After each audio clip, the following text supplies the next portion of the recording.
चलिए ये तस्वीरें आपको दिखाते हैं और ये तस्वीरें रक्षा विभाग के सचिव के रूप में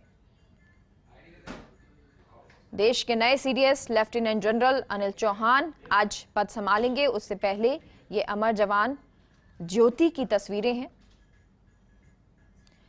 पिछले साल सेवानिवृत्त हुए और अब अपना पद संभालने वाले हैं नए सीडीएस लेफ्टिनेंट जनरल चौहान। 61 वर्षीय लेफ्टिनेंट जनरल चौहान आज अपना पद संभालेंगे। उससे पहले अमर जवान ज्योति वो पहुंचे हैं। चौहान जो अपने ऑपरेशंस के लिए जाने जाते हैं, यानी कि बेहतर किस तरह से दुश्मन पर वार करना है, किस तरह से ऑपरेशंस करने हैं, उसके लिए वो जाने जाते हैं। रक्षा विभाग के सचिव के रूप में अब कार्य करेंगे लेफ्टिनेंट जनरल चौहान। पिछले साल मई में सेवानिवृत्त हुए थे 61 वर्षीय लेफ्टिनेंट जनरल चौहान और अब देश के लिए एक बार फिर से वो कार्य करेंगे। कई ऐसे ऑपरेशंस उन्होंने किए जिनमें उनका नाम हुआ और सफलता मिली और इसी सफलता के चलते अब उनका नाम सामने आया।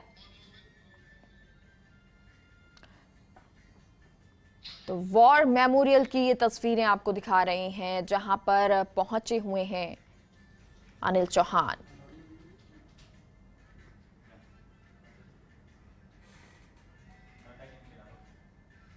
यहां पर श्रद्धांजलि देने के लिए पहुंचे हैं। एक नई चुनौती, एक नया कार्यभार संभालने जा रहे हैं और उससे पहले यहां श्रद्धांजलि देने के लिए पहुंचे अनिल चौहान।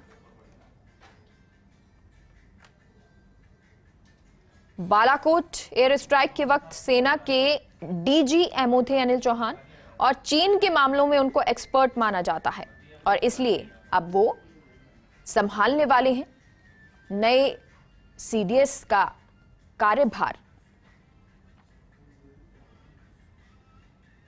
उनके बहुत सारे बहादुरी के किस्से हैं। कई बार उन्होंने आतंकियों को सबक सिखाया है, तो चीन को भी वो कई बार सबक सिखा चुके हैं। आपको बता दें, पिछले साल सीडीएस बिपिन रावत की हेलीकॉप्टर हादसे में मौत हो गई थी और उसके बाद से ये पद खाली था।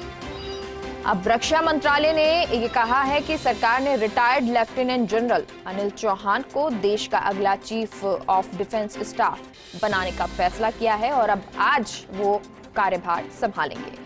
चौहान साथ ही डिपार्टमेंट ऑफ मिलिट्री अफेयर्स के सचिव भी रहेंगे, लेकिन आपको बता दें उन्होंने बहुत सारे ऐसे काम किए हैं, बहुत सारे ऐसे ऑपरेशंस चलाए हैं जिससे देश में सुरक्षा बनी रही और दुश्मन को वो आंख दिखाते रहे।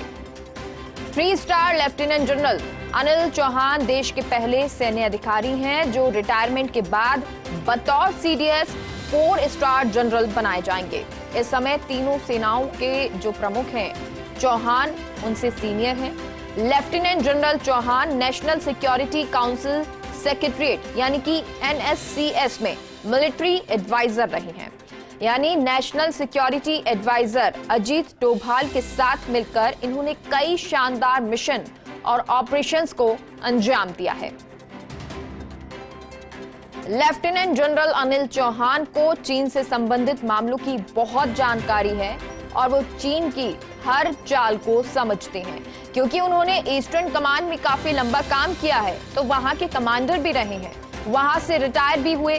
सिर्फ इतना ही नहीं, अनिल चौहान स्वदेशी हथियारों और स्वदेशी रक्षा तकनीकों के विकास के हिमायती माने जाते हैं। उनका मानना है कि इससे विदेशों पर निर्भरता कम होगी।